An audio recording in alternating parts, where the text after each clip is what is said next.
Ya, perkenalkan, nama saya Muhammad Nur Hikmat Maulidin dari kelas 12 RPL 1. Saya di sini akan menjelaskan tentang penugasan matematika. Materi penugasannya yaitu statistika. Statistika dan statistik. Statistika adalah salah satu cabang ilmu matematika terapan yang berhubungan dengan cara pengumpulan data atau penganalisasiannya serta penarikan kesimpulan berdasarkan kumpulan data. Statistika dibedakan menjadi dua, yaitu deskripsi dan inferensia. Deskripsi yakni statistika yang berkenaan dengan metode atau cara mendeskripsikan, menggambarkan, menjabarkan, atau menguraikan data. Statistika ini mengorganisasikan data, menentukan nilai rata-rata hitung, median, modus, standar deviasi, dan membuat tabel, distribusi frekuensi, serta diagram atau grafik. Inferensia yakni statistika yang berkenaan dengan cara penarikan kesimpulan berdasarkan data yang diperoleh dari sampel untuk menggambarkan karakteristik atau ciri dari suatu populasi.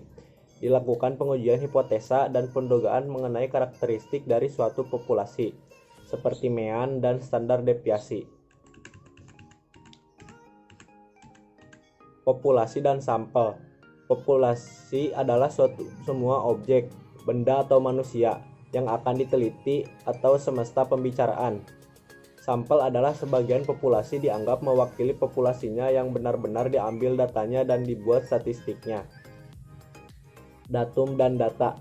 Datum adalah keterangan yang diperoleh dari hasil pengamatan. Contoh tinggi badan 5 murid sebagai berikut: 157 cm, 166 cm, 159 cm, 170, dan 169. Masing-masing tinggi murid disebut datum. Data adalah kumpulan-kumpulan datum atau bentuk jamak dari datum. 4. Ada jenis-jenis data. Jenis-jenis data ada 3, yaitu data kuantitatif, data kualitatif, dan data intern dan data ekstern. Data kuantitatif atau data numerik merupakan hasil pengukuran atau perhitungan, dibedakan menjadi dua, yaitu data kontinu dan data diskrit. Data kontinu adalah data yang diperoleh dari hasil pengukuran. Contoh, luas SMA Y adalah 0,5 ha. Yang kedua, data diskrit adalah data kuantitatif yang diperoleh dari hasil perhitungan. Contoh, Pak Imam memiliki 3 mobil.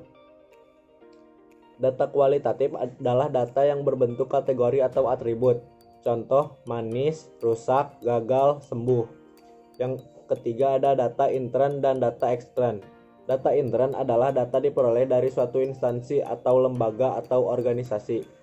Data ekstern adalah data yang diperoleh dari luar instansi, dibagi menjadi dua, yaitu data primer dan data sekunder.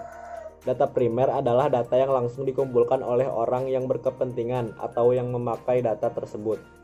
Data sekunder adalah data yang secara tidak langsung dikumpulkan oleh orang yang berkepentingan dengan data tersebut.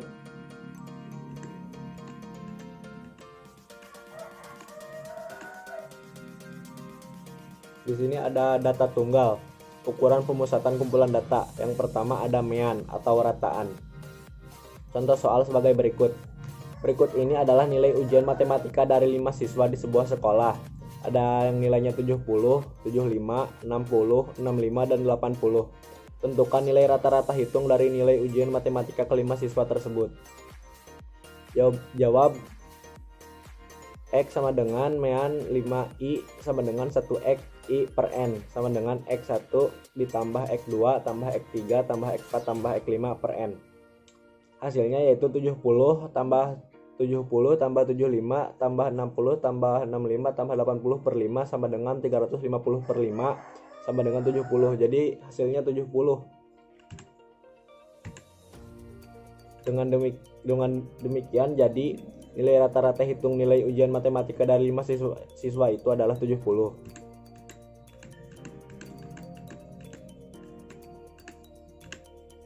Di sini ada ukuran pemusatan kumpulan data. Yang kedua ada modus. Modus dari data X1, X2, X3, dan seterusnya. Didefinisikan sebagai nilai datum yang paling sering muncul atau nilai datum yang memiliki frekuensi terbesar. Contoh soal, diketahui data tersebar dengan susunan sebagai berikut: 92, 63, terus menurun sampai 67. Tentukan modusnya. Jawab M sama dengan 55, 60, 79 dan 89.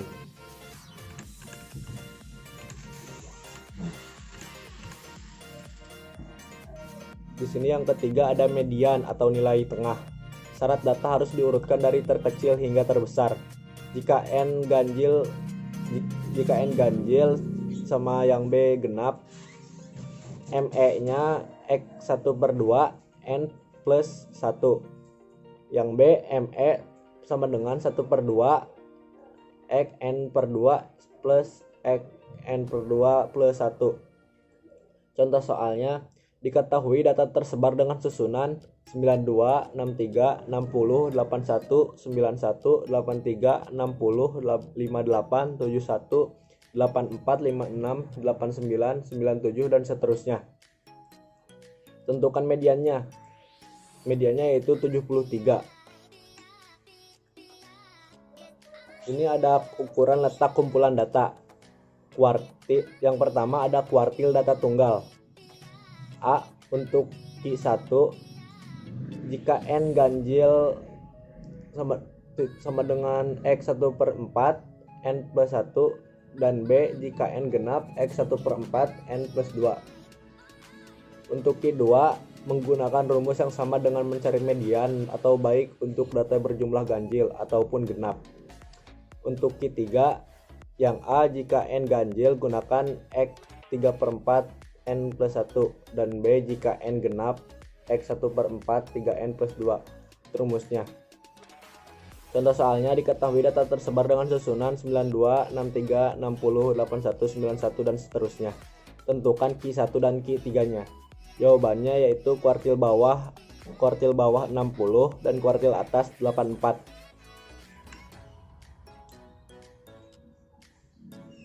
Yang kedua ada statistik 5 serangkai, yaitu Q2, terus di bawahnya ada Q1 sama Q3, di bawahnya lagi ada X min sama X max. Contoh soalnya, diketahui data sebagai berikut: 41, 52, 66, 86, 91, 65 dan seterusnya. Tentukan statistik 5 serangkai.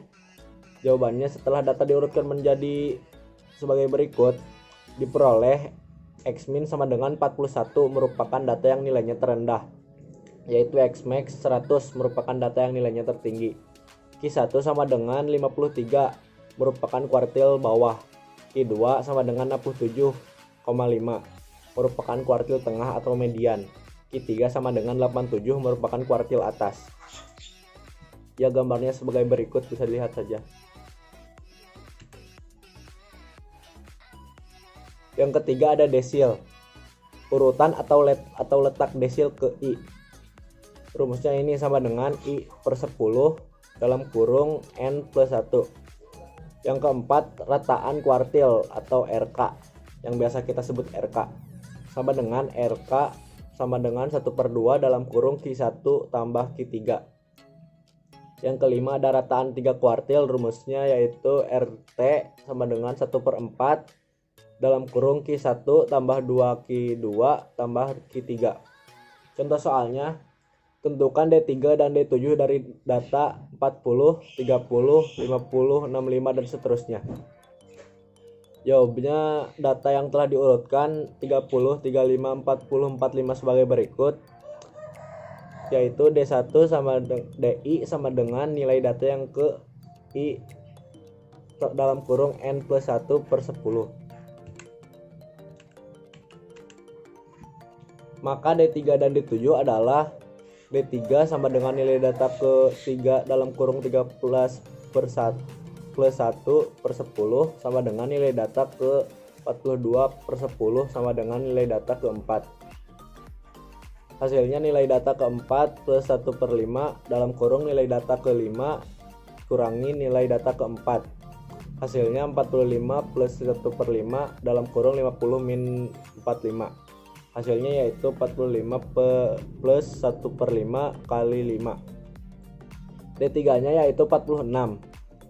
D7 sama dengan nilai data ke 7 dalam kurung 13 plus 1 per 10 sama dengan nilai data ke 98 per 10. sama dengan nilai data ke-9 8 per 10 sama dengan nilai data ke-9 plus 8 per 10 atau nilai data ke-10 nilai data ke-9. Hasilnya yaitu 70 tambah 8 per 10 dalam kurung 8 kurangi 70, yaitu hasilnya 70 ditambah 8 per 10 dikali 10, hasilnya 70 plus 8, jadi hasil D7 itu yaitu 78.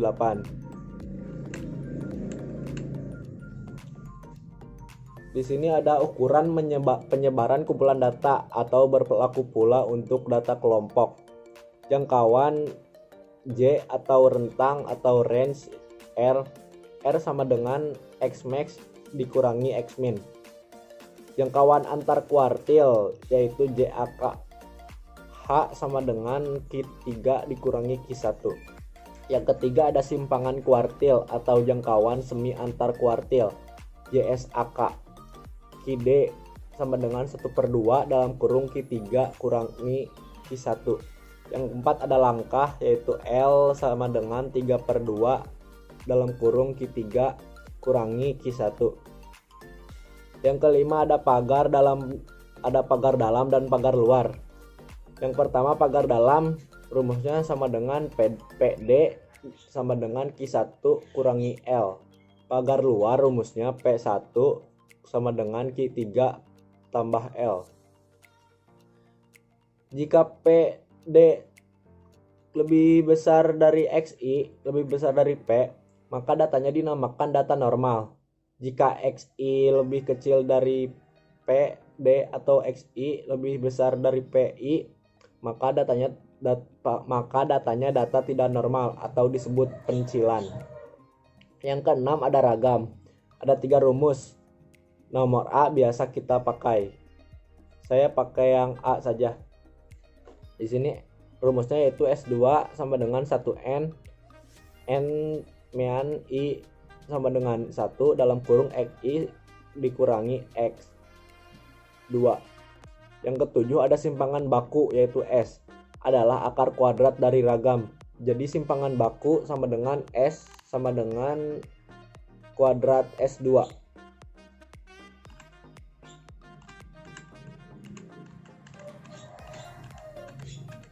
Di sini ada contoh soal lagi. Diketahui data tersebar dengan susunan 92, 63, 60, 81, 91 dan seterusnya. Tentukan jangkauan, hamparan, langkah, pagar dalam dan pagar luar pencilan jika ada. Jawabannya jangkauan sama dengan J sama dengan 97 dikurangi 49 sama dengan 48. Yang hamparan sama dengan H sama dengan Q3 dikurangi Q1 sama dengan 84 dikurangi 60 sama dengan 24. Langkah sama dengan L3/2, H sama dengan 3/2, 24 sama dengan 36. Pagar dalam sama dengan PD sama dengan Q1 dikurangi L sama dengan 60 dikurangi 36 sama dengan 24. Pagar luar sama dengan PL sama dengan Q3 plus L sama dengan 84 plus 36 sama dengan 120. Karena tidak ada data yang kurang dari pagar dalam atau lebih besar dari pagar luar, maka tidak terdapat pencilan. Di sini ada contoh soal lagi. Tentukanlah simpangan baku data berikut: 2, 5, 3, 4, 3, 4, 7. Jawab.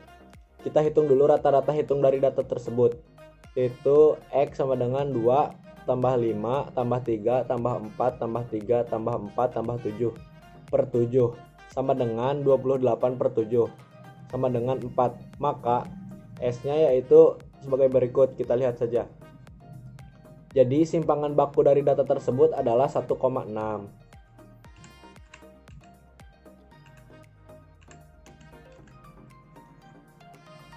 Istilah satu kelas, yang kedua batas kelas, yaitu nilai-nilai ujung yang terdapat pada suatu kelas atau ada batas bawah, ada batas atas. Yang ketiga tepi kelas, tepi bawah, yaitu batas bawah kurangi 0,5, tepi atas batas atas plus 0,5. Yang keempat panjang kelas atau interval kelas. sama dengan tepi atas dikurangi tepi bawah. Yang kelima, titik tengah kelas atau nilai tengah kelas atau rataan kelas. Titik tengah sama dengan 1/2 dalam kurung batas bawah ditambah batas atas. Di sini ada ukuran pemusatan kumpulan data, yaitu di sini ada data kelompok ya. Yang pertama ada mean atau rataan. Ada 3 cara, yaitu cara yang pertama adalah nilai tengah. X sama dengan sebagai berikut. Yang B, metode rataan sementara. X sama dengan sebagai berikut. Dengan DI sama dengan XI dikurangi XS, di mana diambil dari nilai tengah kelas yang frekuensinya terbesar. Yang ketiga ada metode coding, yaitu sebagai berikut, di mana P sama dengan interval kelas dan CI sama dengan XI kurangi XS per P. Di sini ada contoh soal lagi. Pada suatu ujian bahasa Inggris ada 3 siswa mendapat nilai 60, 5 siswa mendapat nilai 65, 4 siswa mendapat nilai 80, 1 siswa mendapat nilai 50, dan 2 siswa mendapat nilai 95. Tentukan nilai rata-rata hitung dari nilai ujian bahasa Inggris tersebut.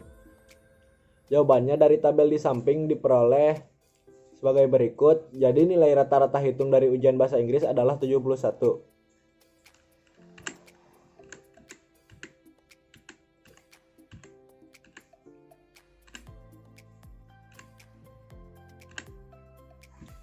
Di sini ada modus data kelompok, yaitu ada L sama dengan tepi bawah kelas modus atau memiliki frekuensi tertinggi. Ada P yaitu interval kelas, ada D1 yaitu selisih frekuensi kelas modus dengan kelas sebelumnya. D2 selisih frekuensi kelas modus dengan kelas sesudahnya. Contoh soal, tentukanlah modus dari data berikut. Ya, gambarnya bisa kita lihat sebagai berikut. Jawab, berdasarkan tabel di samping tampak bahwa kelas interval yang memiliki frekuensi terbesar adalah kelas interval 139 dikurangi 947, yaitu F sama dengan 12. Dengan demikian modusnya terletak pada kelas 139 dikurangi 147. Jadi modusnya sama dengan sebagai berikut, bisa kita lihat saja ya.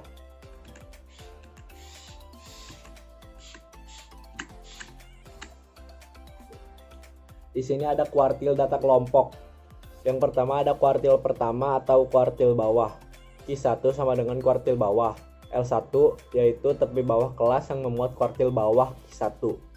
P yaitu interval kelas. FK1 sama dengan jumlah frekuensi sebelum kelas Q1. F1 sama dengan frekuensi kelas Q1. N sama dengan ukuran data atau F. Mencari kelas Q1 dengan, yaitu ada kuartil kedua atau kuartil tengah atau kita biasa menyebutnya median. Q2 sama dengan kuartil tengah. L2 sama dengan tepi bawah kelas yang memuat kuartil bawah Q2. P adalah interval kelas. FK2 jumlah frekuensi sebelum kelas Q2. F2 frekuensi kelas Q2. N sama dengan ukuran data. Mencari kelas Q1 dengan X Q2 sama dengan Xn per 2.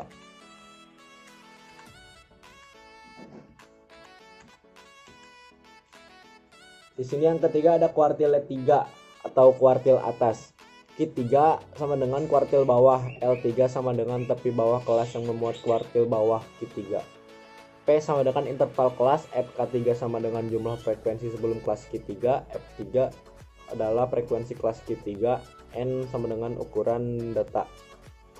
Mencari kelas Q3 dengan rumus sebagai berikut. Di sini ada contoh soal. Tentukan nilai Q1, Q2, dan Q3. Dari data pada tabel berikut ada tinggi badan dan frekuensinya, bisa kita lihat saja. Perhatikan tabel berikut, tinggi badan 36 siswa. Q1 sama dengan nilai data 1 kali 36 per 4 sama dengan nilai data ke 9. Maka Q1 terletak pada kelas 144 dikurangi 150. Ini berarti L0 sama dengan 143,5, C sama dengan 7, F sama dengan 11, dan F sama dengan 2 plus 2 sama dengan 4.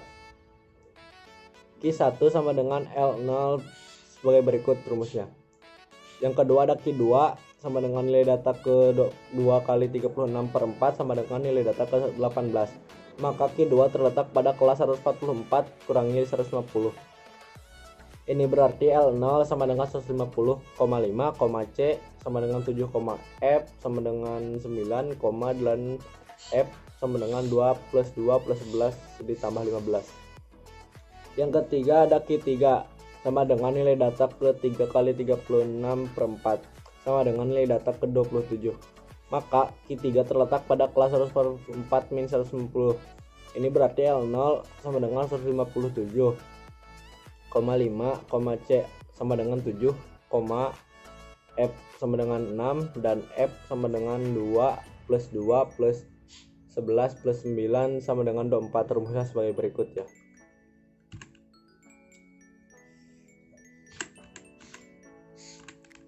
Di sini ada contoh soal lagi.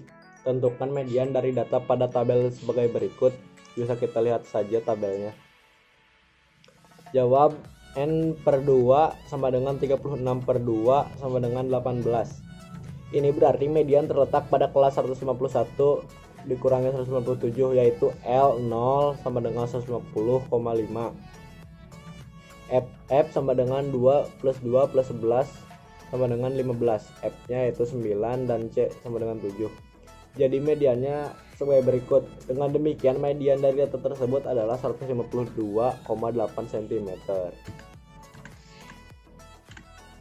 Di sini ada bentuk penyajian data, yaitu ada dua cara menyajikan data, yaitu dengan tabel dan grafik atau diagram. Tabel atau daftar merupakan kumpulan angka yang disusun menurut kategori atau karakteristik data sehingga memudahkan analisa data. Contohnya yaitu sebagai berikut, bisa kita lihat saja. Distribusi frekuensi atau tabel frekuensi adalah pengelompokan data dengan cara mendistribusikan data dalam kelas atau selang dan menetapkan banyaknya nilai yang termasuk dalam setiap kelas tersebut. Di sini mengubah data berkelompok menjadi distribusi frekuensi. A. Cari range. R sama dengan data max dikurangi data min. B. Hitung banyak kelas. K dengan rumus K sama dengan 1 plus 3,3 log N. N banyak data, log N dilihat di tabel. Cari interval kelas dengan rumus I R per K. Biasanya I sama dengan bilangan ganjil. Pilih batas bawah kelas pertama, biasanya data min. Cari frekuensi dengan menggunakan turus. Tabel distribusi frekuensi relatif, tabel distribusi frekuensi kumulatif, dan tabel frekuensi distribusi frekuensi relatif kumulatif. Frekuensi relatif adalah sebagai berikut, bisa kita lihat saja. Dan frekuensi kumulatif kurang dari FK kurang dari. Menyatakan jumlah frekuensi semua data yang kurang dari atau sama dengan nilai tepi atas tiap kelas. Frekuensi kumulatif lebih dari. Menyatakan jumlah frekuensi semua nilai data yang lebih dari atau sama dengan nilai tepi bawah pada setiap kelas. Frekuensi kumulatif relatif atau menyatakan jumlah frekuensi semua data yang kurang dari atau sama dengan yang dinyatakan dalam persen sebagai berikut. Di sini ada contoh soal lagi. Tinggi badan dalam sentimeter dari 36 siswa SMA-Y adalah sebagai berikut. Bisa kita lihat saja hasil pengurutannya juga bisa dilihat.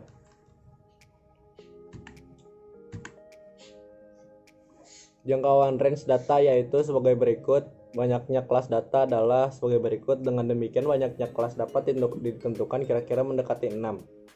Lebar kelas adalah C sama dengan R per K sama dengan 43 per 6 sama dengan 7,2. Mendekat 7 ya. Nilai maksimalnya data adalah 332, maka batas kelas pertama adalah 132 dengan batas bawah 131,5. Berbanding 131 dengan batas bawah 135,5 berbanding dan 130 dengan batas bawah 109,5. Digunakan lebar kelas C sama dengan 7, maka diperoleh dari tabel berikut. Titik tengah kelas pertama adalah sebagai berikut. Di sini berikut adalah distribusi frekuensi tinggi badan 36 siswa SMA-Y dalam sentimeter. Bisa kita lihat ya di sini tabelnya.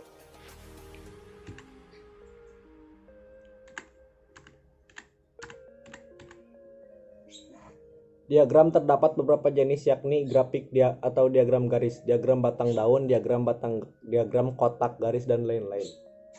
Di sini yang pertama ada diagram garis, digunakan untuk menggambarkan suatu keadaan berupa data berkala.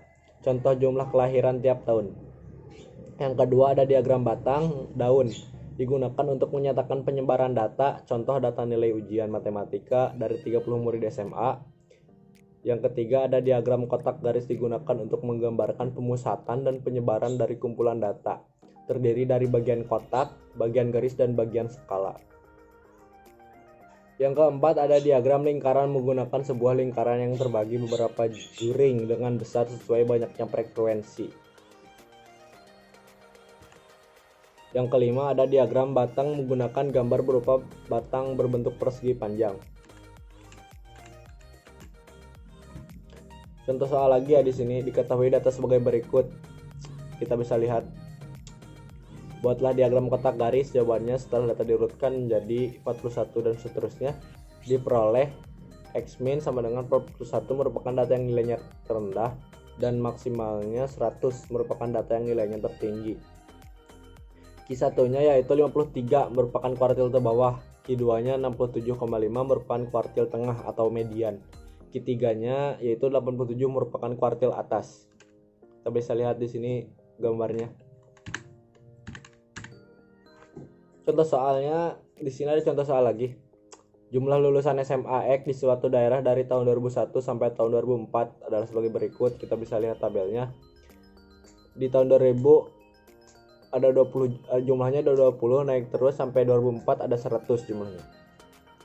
Nyatakan data di atas dalam bentuk diagram batang. Jadi begini jawabannya, data tersebut dapat disajikan dengan diagram batang sebagai berikut. Kita bisa lihat grafiknya di sini ya.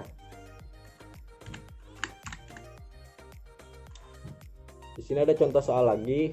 Dalam sebuah survei mengenai mata pelajaran favorit pada kelas 10 SMA Merah Putih, diperoleh data 100 siswa menyukai matematika, 50 siswa gemar fisika, 40 siswa suka bahasa Inggris, 50 siswa gemar ekonomi, dan 60 siswa menyukai geografi. Jika keterangan tersebut disajikan dalam diagram lingkaran, maka sudut pusat masing-masing juring yaitu matematika sama dengan 100/360 dikali 360 Celcius. Jadi hasilnya 120 Celcius. Fisika sama dengan 350/360 dikali 360 Celcius sama dengan 60 Celcius hasilnya. Bahasa Inggris sama dengan 40/360 dikali 360 Celcius sama dengan 48 Celcius. Ekonomi sama dengan 50/360 dikali 360 Celcius sama dengan 60 Celcius. Geografi sama dengan 60/360 dikali 360 Celcius sama dengan 72 Celcius. Di sini ada lingkarannya ya, bisa kita lihat berapa persen saja yang menyukai pelajaran favoritnya tersebut. Di sini ada contoh soal lagi yang 14, diagram poligon frekuensi. Hasil pengukuran berat badan terhadap 100 siswa SMPX digambarkan dalam distribusi bergolong seperti di bawah ini. Sajikan data tersebut dalam histogram dan poligon frekuensi. Bisa kita lihat tabelnya sebagai berikut ya. Jawabannya yaitu histogram dan poligon frekuensi dari tabel di atas dapat ditunjukkan sebagai berikut. Kita lihat di sini grafiknya, gambarnya ada.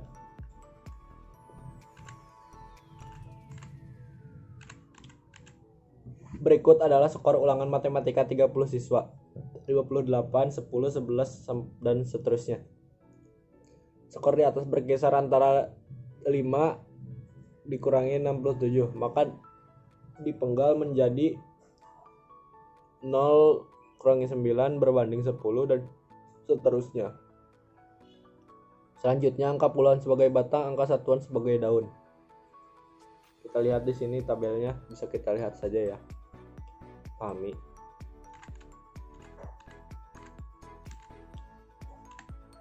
Di sini yang ketiga ada OGIF, adalah grafik kurva yang didapat dari tabel frekuensi kumulatif. Ada dua macam, yaitu OGIF positif dan OGIF negatif.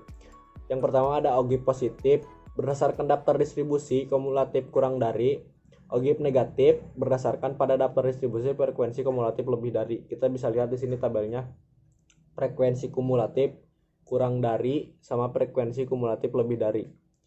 Yang di frekuensi kumulatif kurang dari, ogibnya naik, poligon frekuensi kumulatif. Yang di frekuensi kumulatif lebih dari, ya ogibnya turun, poligon frekuensi kumulatif. Yang keempat ada histogram dan poligon frekuensi. Histogram adalah penyajian daftar distribusi frekuensi dengan menggunakan persegi panjang yang berdekatan. Poligon frekuensi adalah grafik garis yang didapat jika titik tengah atau titik tengah atas setiap persegi panjang pada histogram dihubungkan.